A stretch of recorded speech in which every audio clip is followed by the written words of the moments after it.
10. Plan 9. 8. 7. 6 shots. 5. Quattro. We are the three.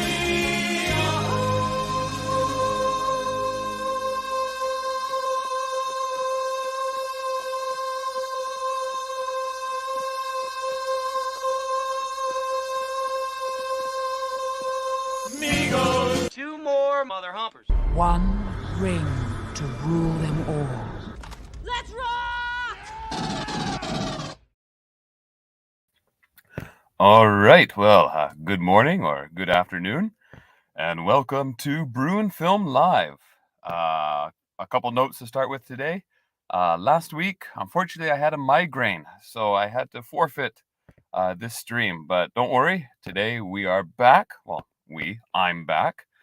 And also, I'm doing this from my car today. Yes, as many of you know, I live in Japan. And let's just say our house isn't exactly the most lavish estate.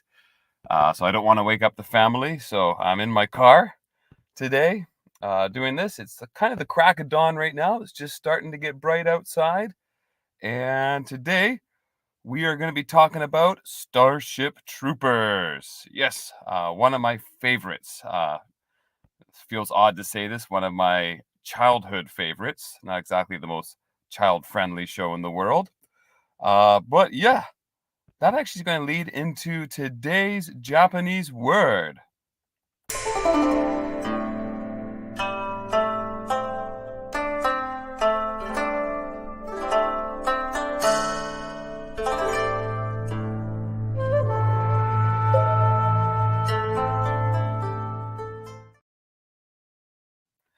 Yeah, so today's Japanese word is mushi.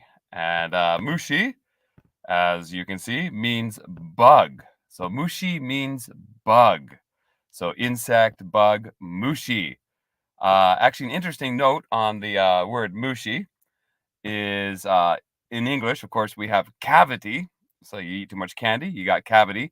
In Japanese, cavity is mushi-ba, which literally translates to bug tooth. So an interesting little tidbit there. So yeah, today's theme is obviously bugs. Yes, Starship Troopers. Let's get to the title crawl.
Yes, Starship Troopers. Probably one of the most misunderstood films ever. And it's quite fascinating because it hasn't been misunderstood once, but twice now. But before we get into that, I just want to go over my own personal history with this film. It came out in 1997. And at that time, I was deep into my sci-fi craze. So absolutely loving sci-fi films. Huge on Star Wars, big on Star Trek. I think I'm trying to remember. Oh, of course, Jurassic Park was one of my favorite films. Probably rewatched that VHS 100 times. Tremors. I can't go stream without mentioning Tremors, that's for sure. Anyway, then Starship Troopers comes out, 1997. I'm 12 or 13 at the time. I think 12 at the time. And also, this film, you could tell, gore fest. And, what 12, 13-year-old boy isn't into a gore fest? So I remember just counting down the days to see this in the cinema. It was three of my friends, and I remember one of them chickened out because he couldn't, he didn't, and I remember describing it as this is he couldn't take disembowelment. So two of my friends ended up actually going to the cinema. This was the good old days where you just get in the lineup. Oh, it's R-rated. You just ask two adults who are in front of you. Hey, can you say you're with us so we can see this movie? And they're like, sure, fine. So we get in there, had a great time. Just absolutely wonderful, wonderful film experience. And the funny thing was, as a 12-year-old kid, even I could figure out that it was satirical. I could see that. No, this isn't meant to be taken just at face value. But amazingly, almost every critic at the time somehow missed that point. I'm still trying to figure out how that happened. Oh, Cannoli Sasquatch, hello, thank you for being here today. Nice to see ya. I'm going to type that in the chat too. Nice to see ya. All right. Again, if things are a little wonky here, it's because I'm doing this from my car because I don't want to wake up the family. It's 6 a.m. here in Japan, and we live in a tiny apartment. So, and I got a tiny car too. I have one of those tiny little Japanese K cars. It's got good headroom, but that's about all it has. Anyways, back to Starship Troopers. Yeah, let's first just go down the cast, because Starship Troopers has a very interesting cast. Of course, the star is Casper Van Dien, and while I wouldn't say he's a good actor, he is perfect for this role. Then there's Denise Richards. Again, not exactly a great actress, but perfect for the role. And I will say this right now, again, as a horny 12-year-old, this film was like the biggest blue balls. You saw everyone's boobs. Everyone's. But man, I loved Denise Richards. And I was like, okay, we're going to see her boobs at some point. We must see her boobs at some point. We saw Dina Meyer's boobs. We saw a shower room full of boobs. We must see Denise Richards' boobs eventually. And it's a 2-hour movie. Okay, it's going on. Oh, yeah, thank you, DJ Play Nice. Dedication. Yes, I know. I got to be here. I got to do it. William Shakespeare. Hey, thank you for being here too. And your Muslim uncle, thank you very much. Hail to you. Yes, it's nice to see you guys here. Anyway, back to Denise Richards' boobs that we don't get to see. It was like the anticipation was just building up and building up and building up, and something else was, maybe rising up a little bit too. Don't worry, no playing with the popcorn. And then finally, it got to a point where I'm like, I think we're at the climax of the movie, and I really don't think we're going to see Denise Richards' boobs in this. That was the biggest letdown as a horny 12-year-old ever. I can't believe it. We went that whole movie. We saw everyone's boobs, everyone's chests, but we never saw Denise Richards' boobs. Must have been something in that contract. Dina Meyer was probably maybe the best, like legitimately the best actress in the film. Actually, best actress. Best actor is coming up. Then we have Jake Busey. Jake Busey's wonderful. I really like Jake Busey. He was also in Contact as like the crazy religious zealot guy. He was also in the movie Tomcats, which was like a 90s or early 2000s like gross out rom-com, which I personally like. If you haven't seen that movie, check it out. But yeah, he didn't really do much after that, which is kind of weird. Of course, Doogie Howser, Neil Patrick Harris, and this is kind of before his second renaissance when he was still just known as Doogie Howser. And you go into Starship Troopers, you're like, what the hell? Doogie Howser's in this. So that was quite interesting. Clancy Brown as Sergeant Zim. He was my favorite. I think he's the best in this film. Clancy Brown is, of course, also his famous role, of course, is The Shawshank Redemption. A fantastic actor. And now, don't quote me on this, or maybe quote me.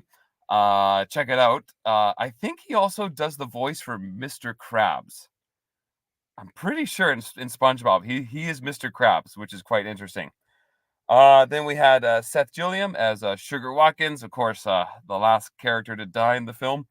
Patrick Muldoon, of course, as Xander is the big love interest, the rival love interest, classic 90210-esque. And of course, there's Michael Ironside Gotta love Michael Ironside. He's one of my favorite actors. And of course, this film's directed by Paul Verhoeven. So he's kind of a Paul Verhoeven staple. Of course, having a major role as the villain in come on, brain, Total Recall. There's some irony in there if it takes you a moment to recall Total Recall, isn't there? Then there's some interesting guest appearances, such as the woman from, I can't remember her name. It's not B. Arthur. It's not Betty White. It's not Estelle Getty. It's the other one from Golden Girls. Shows up as the teacher for like one scene. So that's quite a fascinating cameo. And then there's also another actor, the guy that's hiding in the locker, and he's also a Paul Verhoeven staple. He's also from Total Recall. He's the guy that has Quado in his stomach. So yeah, a very interesting cast and a very deliberate cast. Because obviously Starship Troopers is satire, and Paul Verhoeven intentionally wanted beautiful people, like ridiculously beautiful people, well, except for Michael Ironside, ridiculously beautiful people in the roles. Of course, Denise Richards, Casper Van Dien, Dina Meyer, lesser extent Neil Patrick Harris and Jake Busey, I guess, to contrast them with the bugs, because of course the bugs are absolutely disgusting looking, vile looking, but that's meant to play on our human emotions. Like, we instinctually hate bugs and insects. So of course we're going to relate with the beautiful people, because humans were biological creatures. We're attracted to physical beauty. I don't have to tell you guys that. So our sympathy, our emotions are naturally going to go with the people, and we're going to be against the bugs. But of course, the whole irony of this film is the people are the monsters, and the bugs are more or less the victims. So it's quite interesting, and it's just so funny that literally every movie critic missed this point. They literally just watched this on face value. Oh, it's just a big dumb action schlock fest. They treated this film as if it was like Transformers, like how you would treat Transformers, and it was just absolutely bizarre that they completely missed the whole point of the film. Like honestly, how can you see this? How can you see this and not figure out the satire? Like, they literally look like SS troops. Like, Jesus Christ. Like I think that was maybe the first time in my life when I realized, I'm like, maybe movie critics aren't the sharpest, tools in the shed here. And of course, we've been proving that a lot recently on how useful they are. So yeah, there's our beautiful young cast there going up against the bugs. Actually, Neil Patrick Harris, I'm kind of wondering if this is maybe his breakout role. Like, this actually set him apart from Doogie Howser, that he actually can do more. So this actually might have been a bit of a launch for him, this film. And for those that have joined in now, one more time, I'm just going to say today's word is mushi. So today's Japanese word is mushi, which means bugs. Yes, bugs. And also, mushiba, which means cavity, is bug tooth. So there, now you've learned 2 Japanese words today. But all right, back to Starship Troopers with our bugs. Very interesting choices too. Again, going into the satire, the fact that it takes place in Buenos Aires. And for those of you who don't know, Argentina was quite a famous place for ex people involved with the German army during the 1930s and 40s. Those that could escape, they tend to flee to Argentina. So I think no coincidence there that our characters are from Buenos Aires. And also, like, one of the most wonderful things, and a Paul Verhoeven staple in his films, kind of a real RoboCop throwback, are the propaganda news segments. Would you like to know more? And again, I don't know how any film critic watched this and did not figure out that this was a satire, that they did not see the point of this film. Again, as a 12-year-old kid, as soon as this started, I was like, oh, this is kind of like a comedy. And maybe I didn't know all the historical aspects, but I could figure out that's like, I see what they're doing here. Neil Patrick Harris also has turned out to be quite a good singer and Broadway actor. Yeah, that's true. Yeah, he's a really talented guy. Yeah, like again, it's amazing he started out as Doogie Howser and he's really blossomed into just like a wonderful, wonderful entertainer. Yeah. And he seems like actually a nice guy in real life too. I've never met him myself, but just from all the media I've seen, he doesn't seem to get himself in a lot of controversy or trouble. So that's always nice to see as well. Yeah, and but what's interesting now is so Starship Troopers came out in 1997. I think it was kind of a flop.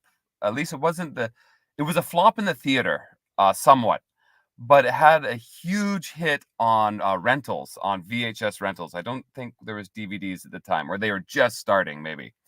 And I remember it got really big on the rentals and became kind of a cult following, cult classic. There are the sequels. And I was actually working at Blockbuster when the sequels came out.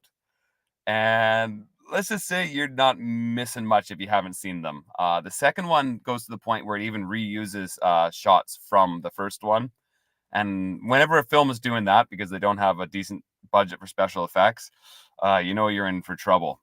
But working at Blockbuster, I got to watch it for free because the old thing there was 1 week before the official release came out, we would receive the movies. And of course, they want their employees to know what films to recommend to customers. So we got to take them home for free.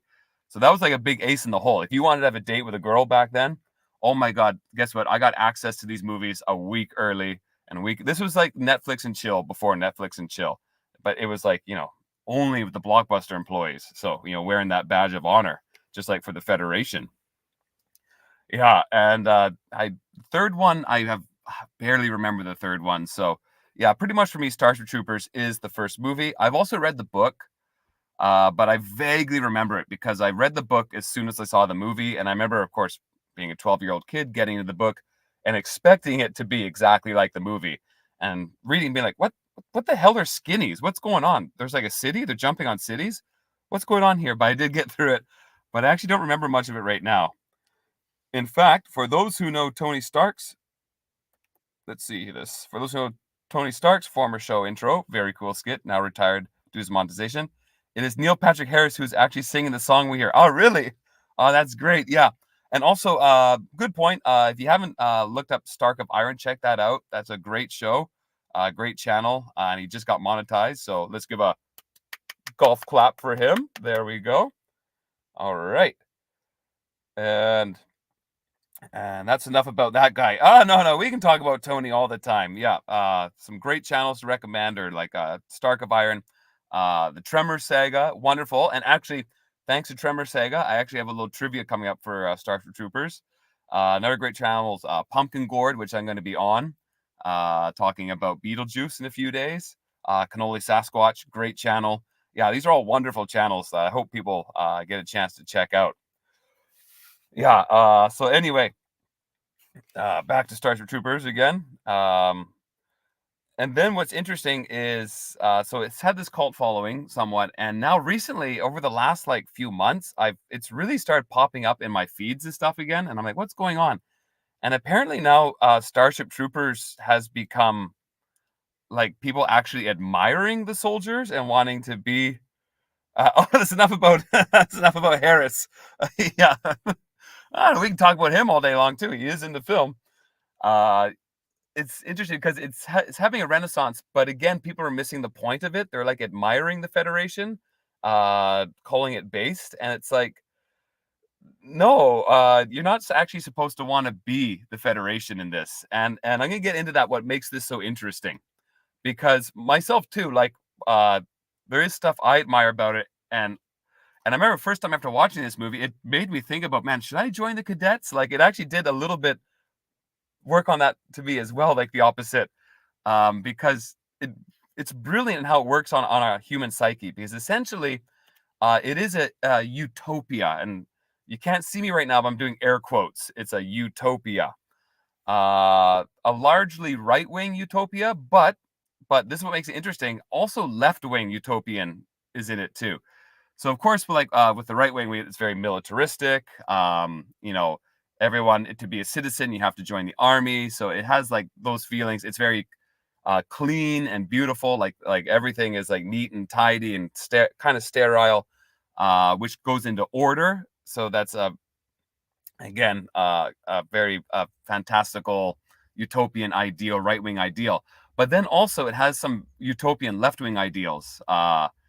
Big one. Hello, Dead Man Walking. Nice to see you too. Howdy, howdy. Another great channel to check out. Yeah, so just talking Starship Troopers here.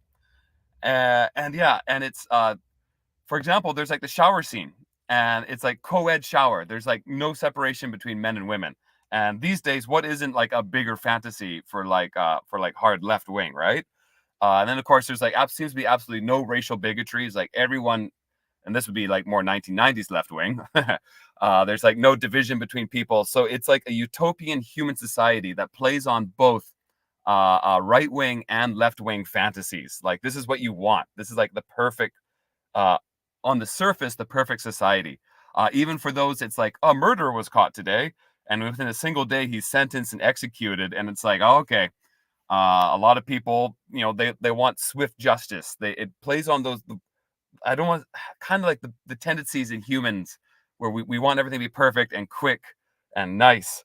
But when you start looking deeper, you're like, well, that's not a good thing. What if that he's not a murderer? That's an easy system to be corrupted to take out dissidents. What if he's falsely accused and now he's already dead? And the fact that it's like a live execution, it's like, ooh. Once you're like broadcasting executions as like an event for people to watch, your culture's in trouble. And that's the same thing with like the army, like at the military at the start. You have them, they're young, they're beautiful. Like again, everyone's young and beautiful at the start, but they get mangled by this war machine. Like all the adults have some sort of physical problem. Of course, you got Michael Ironsides missing his hand. You got the guy who says, welcome to the welcome to the meat grinders, missing his hand and two legs. Even like the teacher, her eyes, like she's wearing those weird glasses, the Golden Girls. She's got these weird things over her eyes because obviously she had like some sort of like acid or something from the bugs on her face. So it's like, oh, everyone's a little warped and like broken from the Federation, even though it presents itself as this like beautiful utopia. So that satirical part of it, and it does play on you because like, again, like we're humans, we're people, we want to be part of something. And it shows like, and it's fantastical, it's through space, and it's like, wow, just to be part of that on the surface looks wonderful. But once you go deeper into it, you're like, ooh, there's a lot of catches with this society. And yeah, it might not actually be the best thing. So it's interesting how there's now been two generations of people that have completely missed the point of this film. The first generation being when it came out, the film critics had no idea what they were talking about, and now people who are admiring the Federation as like an example of what we should become. And it's like, ooh, nope. Not that there isn't good things about it, but that's kind of the magic of the film, is it's offering you what you want, but there's a heavy price to pay to have it. And it is pretty much like a warmongering society. And that's not a society that I'd want to be a part of. Though I will say, it is nice that everyone's fit. So I guess that's a good part. There's not many heavy people there. Everyone's doing their part in exercise, it seems. A great thing. So I actually, of course, just rewatched this film the other day to get ready for this. And another amazing thing about it is the special effects. They hold up really well. And it's an amazing thing that this came out in 1997, so a lot of post-production was probably being done in like 1996. And yeah, the special effects are wonderful. And it's like, what happened? You would think like now, let's see, 2007, nearly, over 20. Oh, Jesus, like, it's like almost 30 years later. You would think the special effects would be so much better, but they're not. This is like on the level of like Jurassic Park and like Terminator 2, where you're like, man, these are some of the earliest like mainstream major CG effects, but they're wonderful and they hold up great. Yeah, here and there, some of the textures are a little off and could be improved, but just the way they move and interact. And also there's still some use of puppets and real props and filming on real locations. So limited use of green screen. So it's just this real wonderful mix of special effects. And unfortunately, I remember at the Academy Awards, it had a bad run up. It was run up against Titanic for special effects, and it lost. So it's quite a shame. I think any other year, this film would have taken that But unfortunately, they were against James Cameron and Titanic. I will concede that Titanic was a masterpiece when it came to special effects, and it was a good battle. Unfortunately, the Federation lost out to the iceberg there. But yeah, if you haven't rewatched this recently, watch it again and just look at it. And talking about special effects now, this is what Tremor Saga brought to my attention is the design of the warrior bugs. So those are the main bugs that kind of look like giant grasshoppers, or kind of like giant praying mantises, I'd say. They're the primary bug you see throughout the film. And what's interesting about that is, of course, like Phil Tippett, he did the designs for, I think it was, or he had some involvement with the designs for Tremors 2 Aftershocks. And the original design for the, I forget what they're called, the second form of the Tremors right now. Anyway, it's like, the ones that they sense by looking at heat. So if you've seen Tremors 2, like the Tremors evolve into a different form.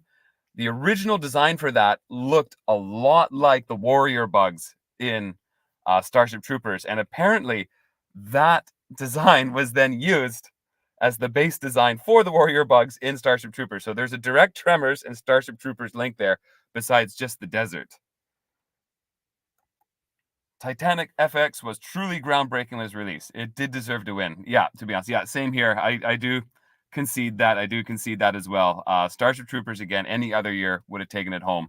But Titanic was, yeah, just absolutely groundbreaking. It was interesting. Like, I would call that year had two groundbreaking films for special effects. Like, because like the scale of CG in Starship Troopers, like you have the masses of the warrior bugs and the tanker bugs and the flying bugs just everywhere, and the armies. It's like there's that shot when they're at the outpost, and Michael Ironside's like, oh, he's running up and he's just going to fire at a few more bugs, and he goes over and just looks over, and there's just this mass of thousands and thousands of bugs coming towards them. And I'm looking at like, this is like Lord of the Rings-esque with the orcs and stuff in the battle sequence, just all these bugs coming. I'm like, that must have been like, imagine trying to do that on like Windows 95. Like, Jesus Christ, like that's quite an accomplishment. And and here we are today, where we all got like so much editing software for free, and just like to try and mimic that would be just, it would take forever. Yeah, and just absolutely wonderful effects, great locations, great sets, really good production design in general. There are a few little nitpicks here and there, and I'll get into that a little later. But anyways, yeah, thoroughly enjoyable film, and skip the sequels if you can, if you should. All right, let's see. Again, I'm in my car, so I'm a little, but yes. Yeah, actually, yeah. No, I'm gonna actually get into the nitpicks now. But actually, before we get into the nitpicks, I think we have to remember all those that we lost. So a lot of death, a lot of death. So when I was editing the In Memoriam, I was amazed how long it took me, because holy cow, there's a lot of carnage and a lot of death in this show. And that's another thing these days. They don't make them gory like this anymore. And that's a shame. Again, a lot of decapitations, a lot of ripped body parts, limbs flying. Yeah, it's just absolutely revolting and disgusting, and hilariously fun at the same time. And yeah, you just don't really see that in mainstream films anymore. So that's a bit of a throwback as well. So yeah, let's remember those that we've lost. Okay.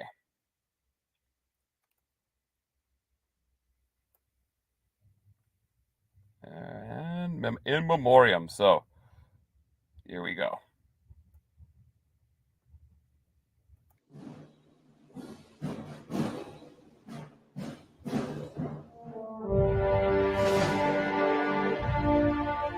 Oh,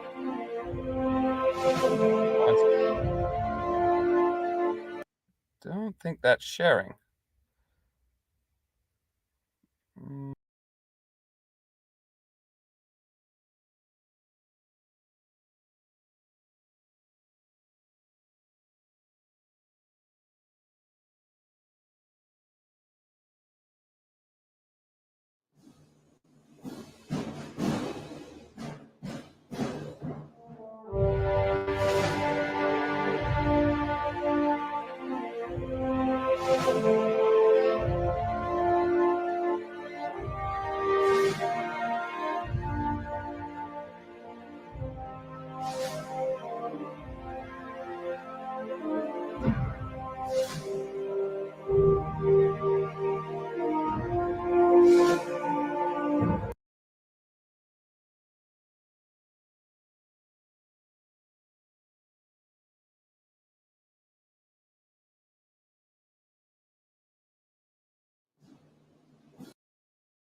Oh my God, what a shit show today. I'm sorry about that, folks. All right, well, that's loading up. I'm going to actually talk about nitpicks. All right. So my first big nitpick, and again, this might be explained in the games and in further like sequels or whatnot. Like I'm sure someone's really deep into this lore. Is I really didn't like how far apart the Klendathu system is from Earth. The fact that it's like across the galaxy, like like probably like 100,000 light years apart, that just doesn't sit well with me because first, not just on the side of the humans, like how do we do that travel? Because like even in Star Trek, like you can't go across the galaxy without a wormhole, right? And I know it's never really explained, but it's a little bit of a stretch of the imagination here. But on the reverse side, the bugs are throwing asteroids at Earth with like precision accuracy. And I know they have the brain bugs, and I'm assuming they have some sort of technology. But again, like, how do they get those asteroids across the whole galaxy, the whole Milky Way galaxy, and pinpoint hit Earth? And not just in the water, like on a continent as well, on a city, right directly onto a city. So I'm really curious to how that happens. Feels like there's a lot of missing mechanics behind that. If anyone in the chats has an explanation for this, I'd actually love to know. If anyone's like a huge Starship Troopers, like knows all the lore, because that one's always confused me, and I, I don't know, just one of those little nitpicks of mine where I'm just like, I just can't get past this fact. I know, it's a movie, it's a satirical movie. I'm probably thinking too much about it, but I'll be honest, this stuff does bother me, because I am into science. At least I pretend to be. Another one that's always bothered me, the huge nitpick, is at the very end. Carmen, of course, as they're doing the brain drain, uh, one of the warrior bugs like jabs its leg like right through her shoulder. And I'm not sure if you've ever had like a joint injury, like or even like a dislocated shoulder or elbow or something, and that hurts like a bitch. Like that hurts. You are cradling that arm. You are incapacitated with pain. And that thing is literally stuck right through her arm, probably severed all her tendons, probably popped her shoulder right out, and even like throwing her around a little bit. But then, like, literally 10 seconds later, she's picking up her gun and firing her gun and running with the guys, like, act like she's not injured at all. And they're at the end, they're even walking together, and they're like, she's like, has like her arms around both Casper Van Dien, so Rico and the Doogie Howser. And I'm like, wait, I'm not buying that. Um, so yeah, uh, that's some bad continuity in the direction there. She should have been cradling her arm for the rest of the film. That or maybe had it where like a medic quickly checked her out, because I know, of course, we see them. They have the superior medical technology where they get those awesome casts with just, like the fluid inside. I love that. But even that looked like still took time to heal there, right? Like Johnny Rico's in the tank and he's getting all sewn up. But yeah, so I will say that is a major, not really plot hole, but just a failure on the continuity of filming. And then again, I said about the special effects. Again, they're great, but they're not perfect. Again, some of the textures are a little off. There are a couple shots when Johnny Rico is on the tanker. Love the tankers. Probably my favorite sequences in the movies are the tankers. Love to see some more of them. In case you don't know, the tankers are the big bugs, like the big beetle bugs that come up and they shoot like the plasma and like melts people. I feel like I'm 12 talking about this right now, getting so excited. Yeah, just wonderful stuff. But there is the part when Rico, he jumps on the tanker's back and he's firing his gun through the shell. It's a really cool sequence. Like I love that sequence. And it's overall 99% well done. Because a mix of like an actual stage where he's standing on obviously a giant puppet, and then back to the CG. And the CG, the tanker itself is wonderful. But there are like a couple shots there where it's a CG Rico. And at the time, especially closer up, CG people still didn't have it, even at the best. Trying to do a full-on CG realistic real-to-life person wasn't there. Well, we just have to look at The Matrix Reloaded to see that. Oh my God, talk about awful effects. But we're talking about good effects here. We're talking about Starship Troopers. But that effect there, I'm not going to say it fails, but you can definitely see the CG phoniness in it for a couple quick shots when Rico's on top of the tanker bug. And then there's also not really a failure in the actual realism of the bugs themselves, but there are a couple points where people are shooting the bugs, but you can see that where they're shooting and where the bugs aren't quite lining up. And you can't see me, but right now I'm literally doing a gesture of holding a gun and like aiming in the wrong place. But obviously, you can't see me right now, so that's embarrassing. People think I'm crazy sitting in my car doing this. Anyway, so yeah, that part. So there are a couple of those. I think like one of them is when Doogie Howser is like showing them how to take down a bug or like shoot it at its stem. And yeah, it's not quite lined up so well. Again, this was like pretty early in the mainstream CG days, so I can forgive some of that. But again, overall, 99% works like a charm. Absolutely wonderful. All right, I think we are ready now to remember those that we've lost, giving their lives, sacrificing themselves for the goodness and for the prosperity of the Federation. So let's take a look. All right.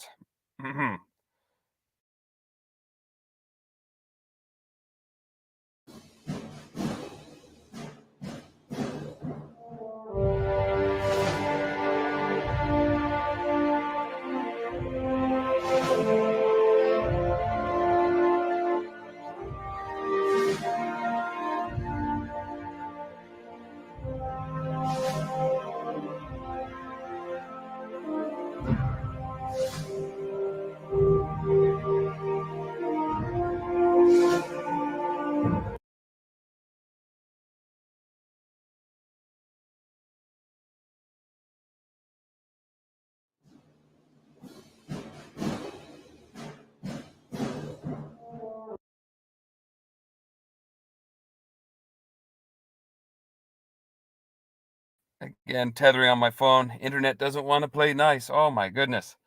All right, next time. Actually, if you want to watch that segment, I do have it on my channel. So I did upload that segment so you can watch the full in memoriam piece. You got to watch it. It's really funny. Of course it's funny. I made it, right? Exactly. Yeah, so please check that out. It is on my channel. Currently it's the most recent video I uploaded. So it gets going a little gets a little Benny Hill going afterwards. Yeah. Well, that's too bad. Hopefully the next video does load, but I am definitely noticing a lot of problems with my connection right now. All right. I don't think I can even see the chats.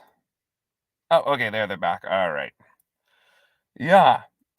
So today's theme is about bugs. And there's more than one bug feature that's been made throughout the years.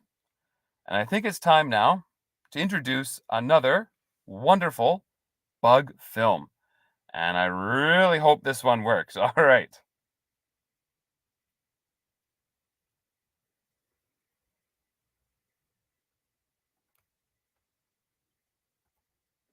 So this here is a wonderful, wonderful film. And if you're into bad cinema, like me, then this here is a staple, a must-see. All right, we got share screen. Welcome to the giant spider invasion. In a small Wisconsin town, something was about to happen that would send shockwaves around the world. Nothing happens in Wisconsin. Come on.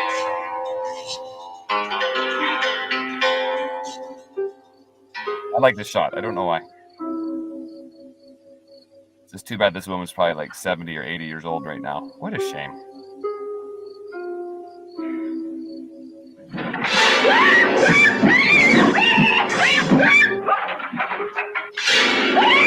Oh my god. So realistic. I'm not sure who's affected better. Starship Troopers in this film. Now this film is also a classic on Mystery Science Theater. notes. Oh my God. They came from another world to destroy the Earth. It was the giant spider invasion. You know what? I think this is actually a prequel to Starship Troopers. Yep, here comes the troops. Look at that.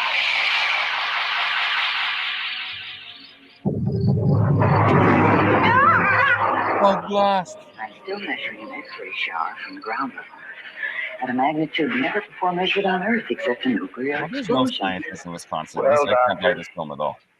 It could be an abortive strike from a unfriendly power. Oh, come on. You don't I think think a that missile woman landed is here? also I in. told you something Odd. landed here last night. You know, Bad Movies. That's another Wisconsin classic. See, now that's dedication to production. I would have taken I'm time to very dig out that movie. Well, frankly speaking, Doctor, so is the United States government. Well, you can eat lots of popcorn watching this film. I'll tell you that right now.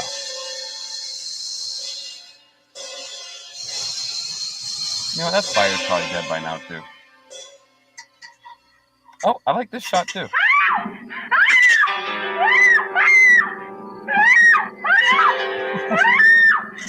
Now, we really don't make them like this anymore. Oh, God. Ah, you pissed them off. Oh, my God.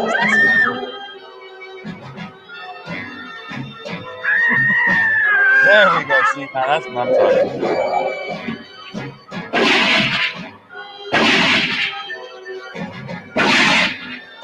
This is going to need the mobile on it.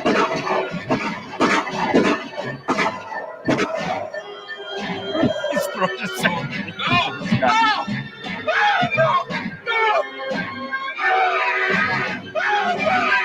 Going for a ride.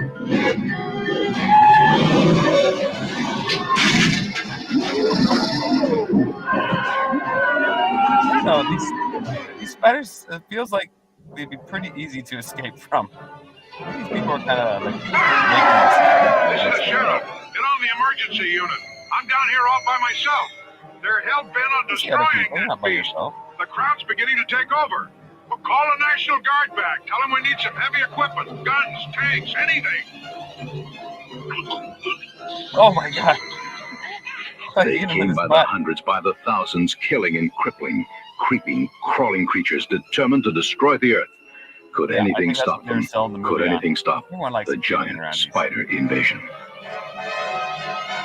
There has never been a film like this before. Now, I believe that. Or since. PG? Okay, how do you have a giant bug movie and it's only PG?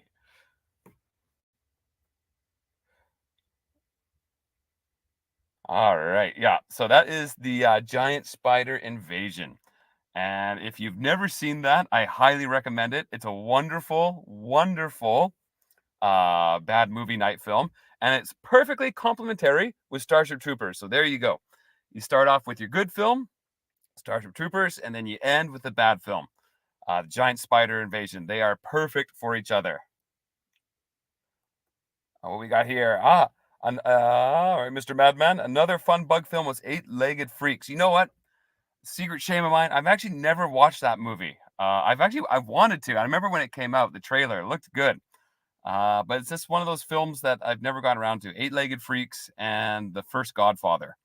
Those are two classics that I've yet to see for some reason. One of these days, I got to get myself on that. The Godfather, especially, as I am Italian heritage. I've seen the second and third, but not the first. All right. Cool. Got the link. We'll definitely watch that film. Yes. You can watch it for free on YouTube. That's one of the great things about when you're into bad movies is a lot of them are for free on YouTube. So yeah, watch the giant spider invasion. Enjoy it. Get some friends together. Get some beer. Get some more popcorn. And just have a good, maybe get some cotton candy, you know. There's a little theme, spider web theme. Stretch it out. Yeah. I recommend watching The Godfather first. All right, I'll keep that in mind. Yeah, okay, yeah. When I'm at the Blockbuster video and I'm, let's see here. Eight-Legged Freaks, Godfather. Eight-Legged Freaks, Godfather. Oh, my God. Too many choices. I can't handle so many choices of two. All right, yeah. I got The Godfather actually on my computer. One of these days, I'm actually going to get to it. Yeah. So, I think that's kind. Oh, what's this here? Watch both of them. Yes, old school FX horror and sci-fi. Yeah, me too. And you know, Starship Troopers has a little bit of that too. Whether it was intentional or not, it definitely has a bit of that 60s, 70s feel. Again, the whole idea with bugs, right? Giant bugs. That is such a classic sci-fi trope from like the 50s to the 70s. Yeah, giant bug invasions. Even the scene where they just yell out bugs, bugs. It just warms my heart with great nostalgia. Yeah, actually, talking about like older 50s films and stuff. I recently posted on Twitter, X, I'm sorry, about some films from the 50s that are still good, and one of them is like actually like legitimately good, like not just like watching in a bad movie sense. Is actually the original Invasion of the Body Snatchers. That's a great film, and if you haven't watched that, watch that like legitimately as a good movie, a great sci-fi from 1956. Wonderful film. And yeah, I love schlock. I love schlock. I love good, bad movies. So many, and there's so many more to talk about. And it seems that they're still making them these days. There's always going to be inept filmmakers making terrible films. And here's the scary thing about life when you think about this. How many bad movies are out there? And not just low budget, but like big budget movies. How many movies are missing the mark and are just awful with bad storytelling, nonsensical storylines? And you're like, and these are supposedly professionals. And now what's scary is like, well, these people must exist in every profession. They must be everywhere. Like there are doctors that are the bad movie. They're the bad filmmakers of doctors. Like they're teachers, engineers. All these people exist in every field. There are people throwing together nonsensical building designs that somehow get built. So like it's pretty scary when you think about it. That bad filmmaking is almost just like the little peephole we have looking into the insides of an industry, and the fact that we see how terrible they are on the surface. But there's so many professions where we don't get that look. And oh my God, the world's a scary place when you start thinking about it like that. So kind of a quick stream today. Again, I'm locked in my car. Yes, the original Body Snatchers film was pretty scary when I was young. Wonder how it holds up now. Probably pretty well, I bet. Yeah. No, it's good. It's good. I remember watching it at film school. Really good, actually. Actually, there's a lot of good movies I should bring up later on that.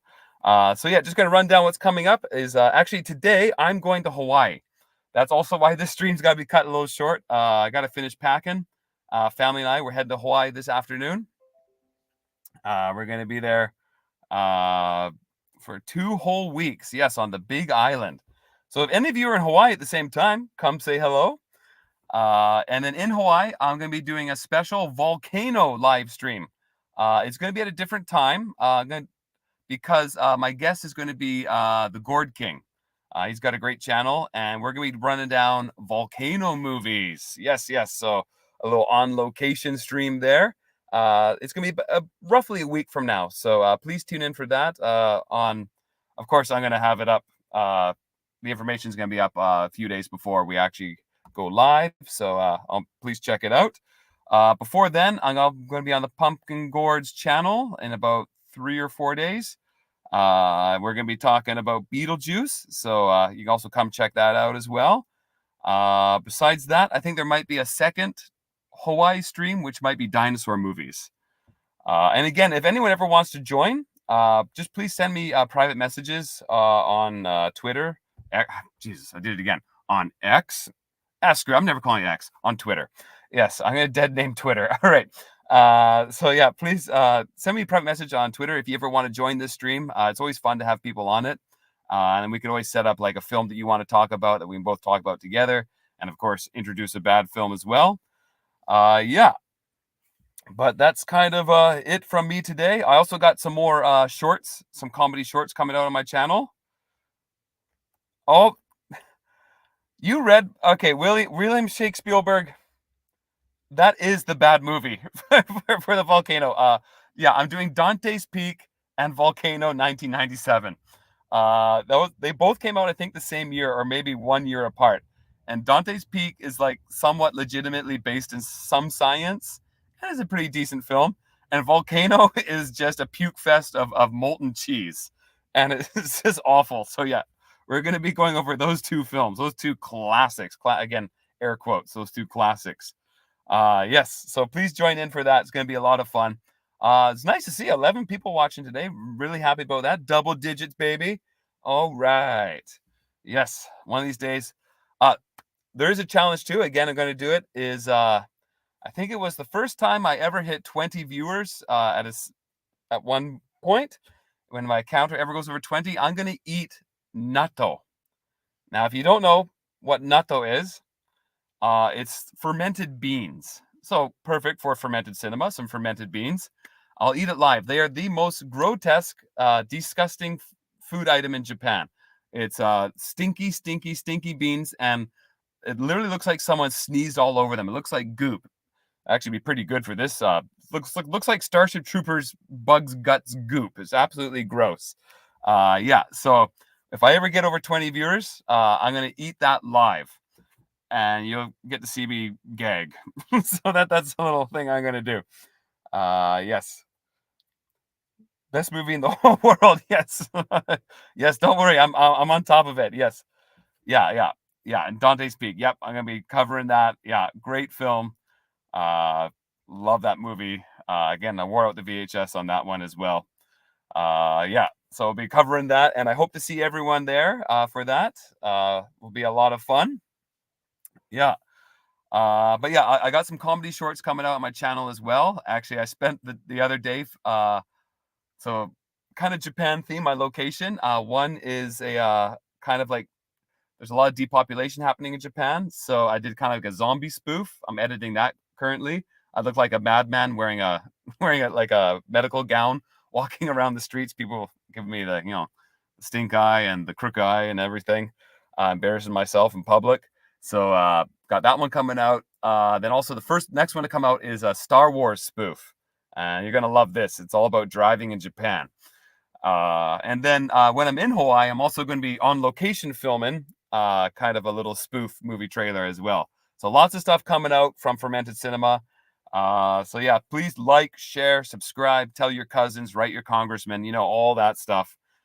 Spread the word. I'm up to 522 subscribers, and I appreciate every last one of you. Thank you very much. The last couple of days have been interesting, where I went 523, back down to 22. 523, back down to 22. Somehow I don't trust Facebook too much, that I somehow lost a sub each time I gained one the last couple of days, but whatever. That's the algorithm, right? Can't be perfect like the Federation. All right. Well, thank you, everyone. Sayonara from Japan, and I'll be on my way to Hawaii, and I look forward to seeing you all again soon. So have a good evening, good afternoon, and a good morning wherever you are. And remember, like, share, subscribe, and do your part for the Federation.